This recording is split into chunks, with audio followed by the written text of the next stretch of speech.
يدعو مصلحا ومجددا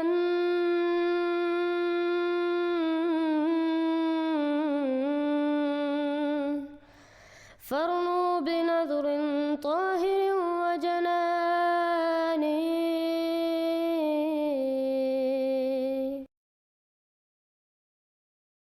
السلام علیکم ورحمۃ اللہ وبرکاتہ. آج کل جب بھی ہم مخالفین جماعت اسلام احمدیہ کے ساتھ گفتگو کرتے ہیں تو وہ یہ دعویٰ کرتے ہیں کہ بریلوی، دیوبندی، اہل حدیث یہ سب فرقے اہل السنہ والجماعہ میں شامل ہیں اور سارے سچے مسلمان ہیں. بلکہ ان کے بعض مولوی یہاں تک کہتے ہیں کہ جو بریلویوں کے عقائد ہیں وہی حضرت محمد صلی اللہ علیہ وسلم کے عقائد تھے. نعوذ باللہ من ذالک. لیکن حقیقت میں ہم جانتے ہیں قلوبہم شتیٰ، یعنی ان کے دل پھٹے ہوئے ہیں اور یہ سارے فرقے ایک دوسرے کو کافر کہتے ہیں اور ان کے بنیادی عقائد میں بھی تضاد ہیں. تو یہ ممکن نہیں کہ تینوں ہی ما انا علیہ و اصحابی میں شامل ہوں. سارے فرقوں میں سے ایک ہی وہ جنتی فرقہ ہوگا اور ہمارا دعویٰ ہے کہ وہ جماعت اسلام احمدیہ ہے. لیکن افسوس سے کہنا پڑتا ہے کہ حالانکہ حضرت محمد صلی اللہ علیہ وسلم نے یہ فرمایا کلہم فی النار الا ملۃ واحدہ کہ تمام فرقے ناری فرقے ہیں سوائے ایک. آج کے منافقین مولوی یہ دعویٰ کرتے ہیں کہ کلہم فی الجنہ، ہم سب سچے مسلمان ہیں جو کہ ما انا علیہ و اصحابی میں شامل ہیں. لیکن اس ویڈیو میں ہم آپ کو دکھائیں گے کہ ایک شخص جس کا نام عامر حق ہے جو دن رات گالیاں دیتا ہے، اس نے آخر تسلیم کیا کہ وہ چیلنج کرتا ہے بریلویوں کو، دیوبندیوں کو اور وہابیوں کو کہ وہ ثابت کرے کہ وہ ما انا علیہ و اصحابی میں شامل ہیں. وہ کہتا ہے اگر وہ ثابت کر دے میں ما انا علیہ و اصحابی کو چھوڑ کے ان کے ساتھ شامل ہو جاؤں گا. اب آپ کہہ رہے ہیں جی فلاں، اگر کوئی شخص یہ کہے کہ وہ بھی یہ مانتا ہے، ماننا اور ہے، عمل کرنا اور ہے. آپ کو مجھے دکھانا ہے کہ ما انا علیہ اصحابی کی جو خوبی میں نے بیان کی ہے کسی جماعت کے اندر حقیقی طور پر یہ پائی جاتی ہو.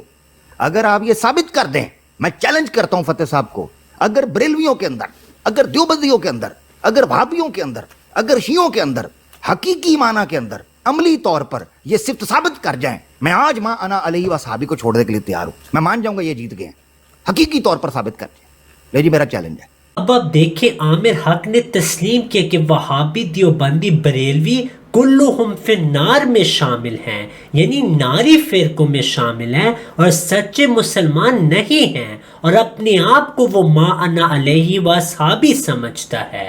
اب عامر حق کا ختم نبوت کا بھی عقیدہ ایک خاص عقیدہ ہے جس کے مطابق اکثریت ختم نبوت کا انکار کرتے ہیں کہ نبی پاک صلی اللہ علیہ وآلہ وسلم پر نبوت بہر شکل ختم ہو چکی ہوئی ہے. آپ کے بعد وہی، الہام، کشف، ان کا سلسلہ ختم ہو چکا ہوا ہے. نبوت میں سے کوئی چیز باقی نہیں رہی مگر جس کو کیٹاگوریکلی مینشن کر کے ایکسیپشن دی گئی ہے وہ ہے مبشرات. میرے پیارے دوست بھائیو، اس حوالے سے میں تو کرسٹل کلیئر یہ بات بتا دوں کہ نبی پاک صلی اللہ علیہ وسلم کے بعد کسی قسم کی نبوت کے ہم لوگ قائل نہیں ہیں. امت مسلمہ کا جو عقیدہ ہے وہی عقیدہ ہے. اور آقا دو جہاں صلی اللہ علیہ وآلہ وسلم کے بعد جو کوئی بھی نبوت کسی قسم کا بھی دعویٰ کرے گا اس کو ہم مرتد، زندیق، واجب القتل، گستاخ اور غیر اسلامی گردانتے ہیں. جیسے آپ نے سنا ان کے نزدیک جو بھی وحی، کشف، الہام یا القاء کا دعویٰ کرے وہ سب ختم نبوت کے منکر ہیں.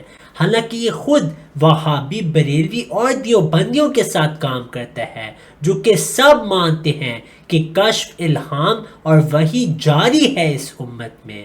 تو اس سے ثابت ہو گیا کہ یہ شخص ان لوگوں کے ساتھ ختم نبوت کا دفاع کرتا ہے جن کو یہ خود ختم نبوت کے منکروں میں شامل کرتا ہے۔ اس سے یہ بھی ثابت ہو گیا کہ یہ ختم نبوت کے نام نہاد علماء جو دن رات جماعت احمدیہ کی مخالفت کرتے ہیں اور دعویٰ کرتے ہیں کہ ہم جماعت اسلام احمدیہ کے ماننے والوں کو دعوت اسلام دیتے ہیں، ان کو خود نہیں پتہ کہ جنتی فرقہ کہاں پہ ہے، کیونکہ یہ بندہ تو دعویٰ کرتا ہے کہ وہابی دیوبندی بریلوی کلہم فی النار میں شامل ہیں، یعنی جہنمی گروہوں میں شامل ہیں، جبکہ یہی شخص ان کے ساتھ کام کر کے ہمیں دعوت دے رہا ہوتا ہے۔ یعنی آپ کو یہ نہیں پتا کہ جنتی فرقہ کہاں پہ ہے، اور جن کے ساتھ آپ کام کریں آپ ان کو ناری فرقوں میں مانتے ہیں، لیکن انہی کے ساتھ آپ ہمیں دعوت دیتے ہیں۔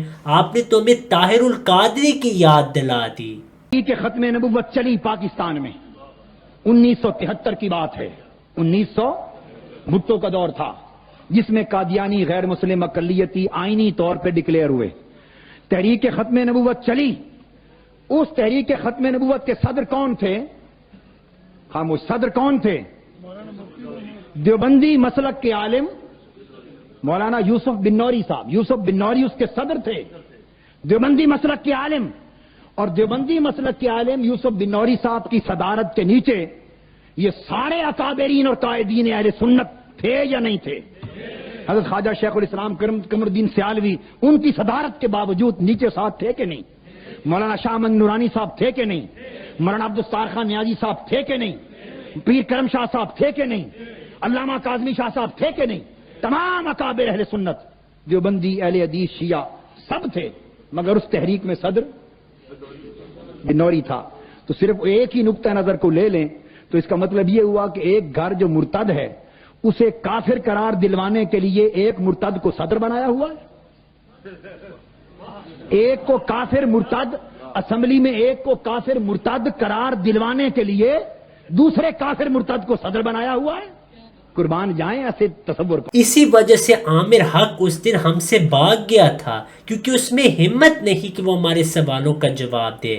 اسی وجہ سے جب ہم نے اس کو پوچھا کہ وہ جنتی فرقہ کہاں پہ ہے تو وہ ٹائم ضائع کر کے کہتا ہے فرقے کی تعریف کیا ہے۔